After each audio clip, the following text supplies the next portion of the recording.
These suckers talking like they activated, but in the field play awesome. My mama told me put my faith in God, so I talk to him quite often. I keep it on me, won't hesitate, be aware, no, be cautious. Pastor, aka Badman. If you're not familiar with the channel, you know what time it is. We're trying to stop world destroying cycles. We're trying to get realists to unite, man. And that means people with real firsthand experience that want to have a purpose, man, that want to learn and evolve continuously alongside each other.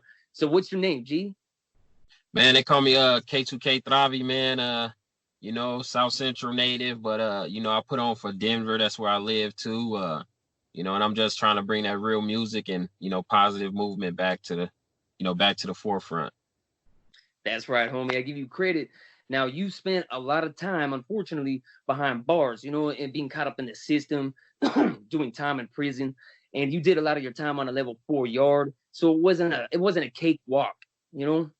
Nah, my first stint, I was on juvie time. My mom had moved to Denver. I was on some juvie time for a little bit, and she was like, "You need to come out here and you know, try to get your life together and all of that." So I came out and, you know, ran them up. You know, they tried to 86 my mom from there, talking about she need to go back to wherever she's from, or go back to California, or go back, you know, because I was doing too much. So I started out, you know, in Georgia doing time. I was 17. I started out in Marietta County. It's called Cobb County, if I'm not mistaken. But I was down there, you know, running them up, you know, hitting pawn shops for guns, you know. So me and one of my crimies, you know, at the time, you know, who was my best friend until he turned on me, we were hitting pawn shops down there. Now, considered out there under Georgia law, you considered a adult at 17. Something I didn't know. I just was like, I got to get on. I'm on a run, so let me go down here and see how I was doing, if I can hide out for a little bit. Went down there, got in trouble, started hitting that. You know, they 86 me from there for about 10 years. Plus, I did some time in Marietta County. Came back, and that's when I started my time. Man, I had caught attempted murder. Investigated for that. And I started out at Sterling. Buena Vista is a prison out here it's out in Denver called Buena Vista. At the time, back in 1999, it was considered gladiator school, you know. So, you know, I went there as a youngster, but I was fresh in, 17, 18. I was fresh in, and I was in South Wing, 2 East 11. Everybody knew South Wing is the Thunderdome. That's where it's cracking, you know. So, you know, I started out there, made my way to CSP, which is a 23-1 lockup, you know, for the troublemakers, or if you got a lot of stickings under your belt, you go there. So that's where I went. From there, you know, got out on parole, fucking up. You know, I was just wild, bro. I was just wild, doing a bunch of shit. And then that's when I started getting into the big time. Started doing Fed time. I was in Lewisburg, Smooth program, Victorville, you know, Big Sandy, making my way around the federal system. I was in Florence before they turned that into a Smooth program. Back in 2008 is when they started transferring it over into a Smooth program. But that didn't really last, because now I'm hearing that it's like a Texas yard. But I was there in EB unit.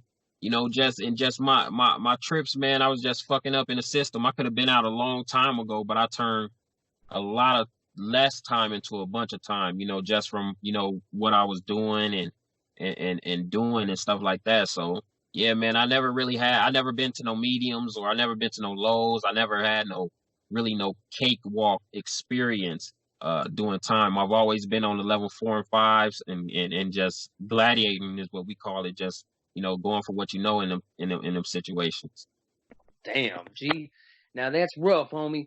Now, not only when it comes to doing your time and having to be on a level 4 yard, having to dive straight into that ocean instead of just putting your toes in the water, when it came to you just hitting licks before you even got busted and had to go on that crazy ass adventure in the system, you were doing the damn thing in the streets, man. Now, a lot of people, they would never be able to push themselves to hit a pawn shop or a gun store, because that's one of the most dangerous licks a human being can pull.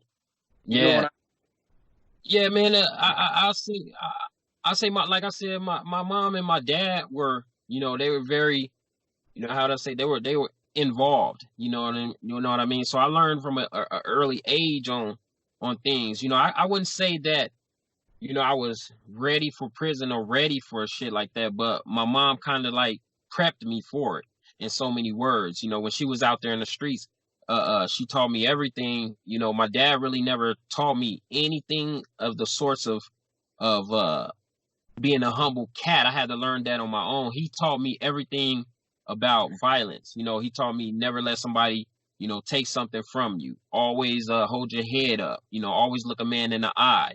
And you know, we never believed in, you know, turn the other cheek in my family. So it was always do it and then talk about it later. You know, so you know, I basically say, you know, my parents prepped me for it. My dad died, you know, a gang member. My mom turned her life around for the better. She's doing good, you know, but my dad overdosed back when I was in lockup I was in Lewisburg and got a letter that he overdosed on heroin. So, you know, Sorry.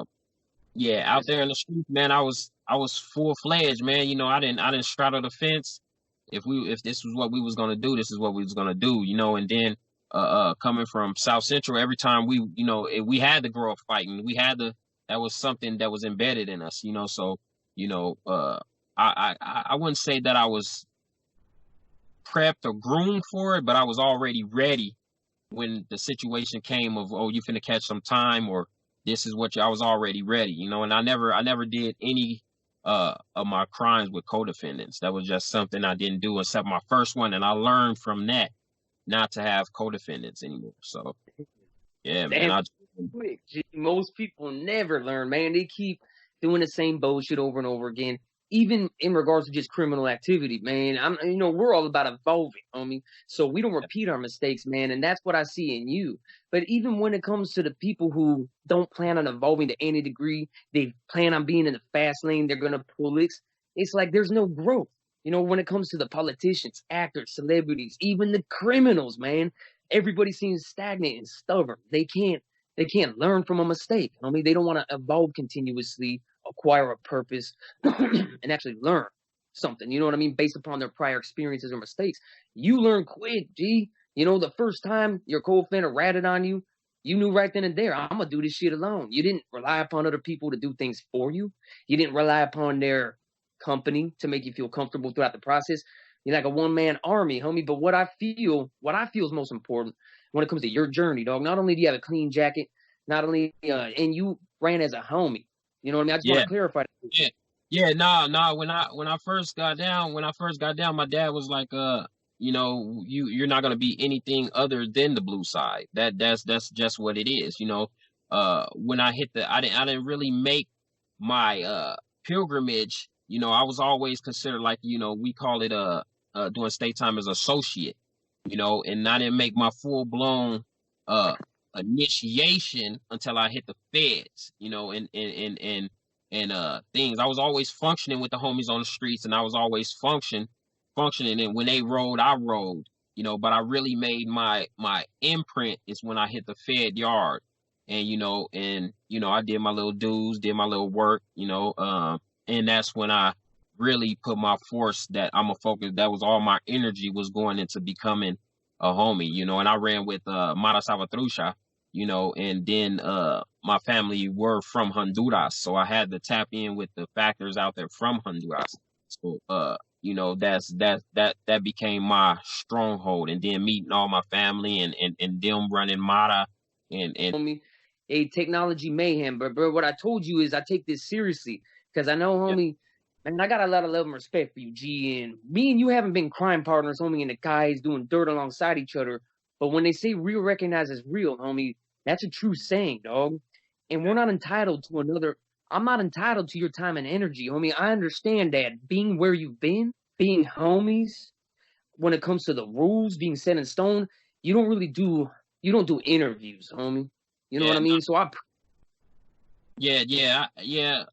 nah, man, it you know, like I said, you know, it has to come from, you know, so some people, so, you know, as long as, you know, I really don't do interviews, and, you know, that's just from my structure and my my thing, you know.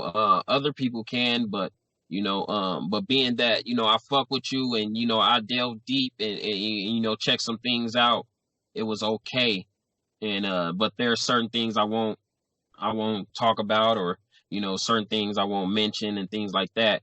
Um, that's just from me still functioning with my fellas, so it's all good. Damn, that's the definition of real. Now, I had to go ahead and clarify real quick. We don't, we're on the same page, man. We want to stop the planet's destruction. We want to stop evil people in power from eradicating the masses. A lot of people, that goes over their heads because it's hard for people to focus or even reflect on anything other than money, sex, fame, you know. But there are evil people in power when it comes to the elite. You know what I'm saying? People who maintain majority of the world's wealth and power.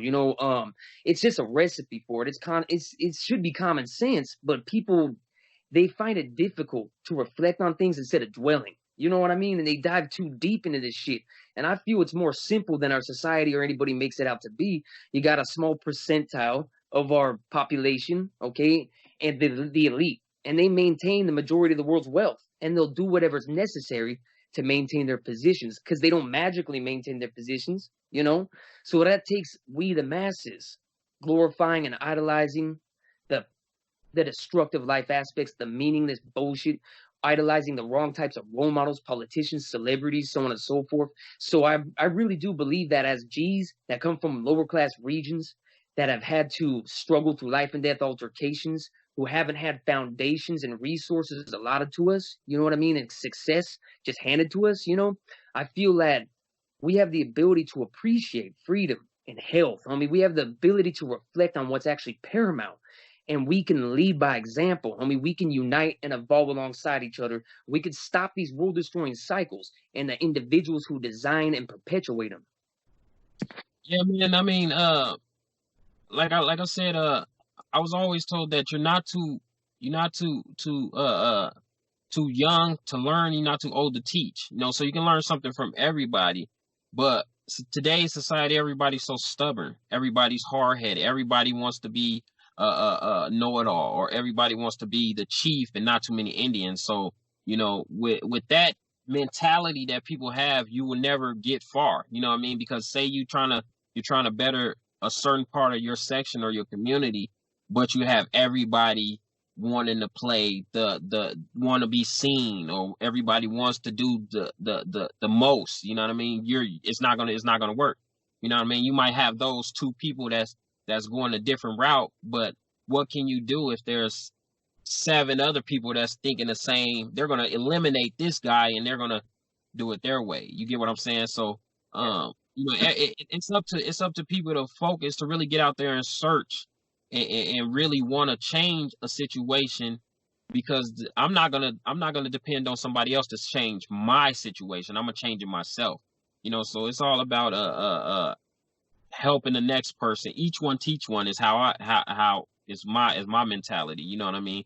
Just and it's the same way as in the gang culture or the gang world, or people that say the gang community or whatever.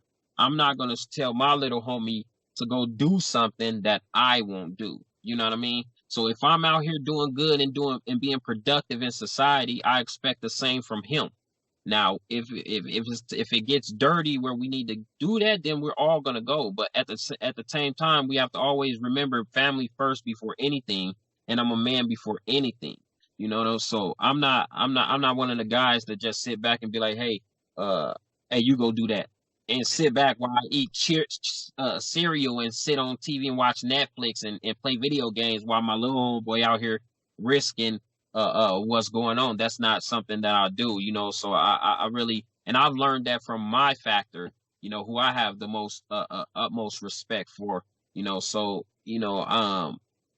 mean, it's up to everybody. It's up to people to change their own current situations. Anyone can say they're going to do something, but actions speak louder than words, bro. Hey, that's real. That's real. And I have a lot of respect for what you just stated, man. When it comes down to it, at some point, man, we have to make a choice. We are in control of our mindset. We're in control of the way we perceive our circumstances, regardless of whether or not they're fair, regardless of whether or not a system is designed to oppress certain individuals. we can rise above that. As a matter of fact, it's kind of mandatory. And you're right, man. We got to be, you got to be in control of your circumstances and your situation. You got to take the reins at some point. And that takes reflecting on what's important. Instead of chasing that Range Rover, trying to be famous, only trying to make money, that